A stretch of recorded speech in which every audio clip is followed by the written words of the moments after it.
O valor que é atribuído a uma variável dentro do JavaScript durante a execução basicamente define o comportamento e as operações que podem ser executadas sobre aquele determinado dado. O que isso quer dizer?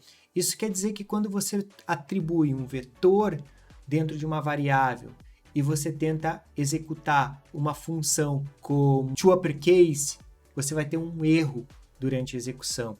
Se você tentar fazer um slice de um número, você vai ter um erro durante a execução.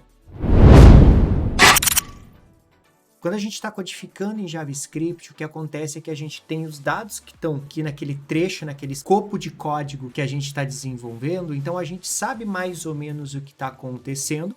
E a IDE que a gente está utilizando, um exemplo Visual Studio Code, tentar o máximo possível trazer um autocomplete, uma completude do código, tenta trazer sugestões para completar o nosso código e sugestões de como a gente vai trabalhar com aquele escopo de código. Entretanto, no JavaScript o que acontece é que é meio que a gente joga uma moedinha para cima e ela pode dar cara ou coroa. Se a gente cometer um erro na nossa codificação, ele só é pego durante a execução. Isso mesmo também acontece quando a gente, por exemplo, está se comunicando com uma API, quando a gente está se comunicando com uma base de dados, quando a gente está lendo um arquivo e a gente espera que venha um tipo de dado, mas nem sempre nós somos os responsáveis por aquele dado. E aí ele chega para a gente e a gente pode tentar executar um comportamento, uma operação sobre aquele dado e ter algum problema. Bom, deixa eu mostrar um pedacinho aqui de código que eu peguei lá da documentação do TypeScript para a gente poder ter uma ideia um pouquinho mais geral do que eu estou falando. Imagine esse exemplo onde a gente tem aqui a mensagem e a gente está executando um código chamado toLowerCase. A gente está tentando fazer o quê? A gente está tentando pegar uma mensagem e a gente está tentando colocar toda em minúsculo. Só que quando a gente está tentando colocar essa mensagem em minúscula, nós desenvolvedores estamos inferindo que essa mensagem contém um texto, é uma string. Mas a gente não tem certeza absoluta, a não ser que a gente venha aqui e defina, por exemplo, uma mensagem e atribua o valor, por exemplo, olá. E aí, olha só, no momento que você coloca olá, o nosso interpretador de código aqui dentro da nossa IDE, basicamente parou de reclamar. Por quê? Porque eu tenho um projeto aqui, não se preocupe com isso agora, está configurado com TypeScript, e o TypeScript identificou, baseado na sua atribuição de variável, que essa mensagem, que esse message é uma string. Quando a gente tem essa inferência do TypeScript, além da gente não ter mais o erro que a gente estava tendo aqui, a gente tem a possibilidade de completar exatamente com os comportamentos, com as operações que um tipo string, um texto, pode ter ali dentro, como, por exemplo, length, como normalize, repeat, replace, concat. Mas olha só quando a gente olha a linha de baixo, ele está tentando executar o message como se fosse uma função. Por quê? Porque o message, nesse caso, ele sabe que não é uma função porque a gente inferiu aqui, mas aqui em cima, se a gente não tivesse, obviamente os dois se manteriam com erro. Mas é claro também que se eu chegasse no message e colocasse uma função, já tira o erro para mim dentro do TypeScript. Por quê? Porque o message, ele virou uma definição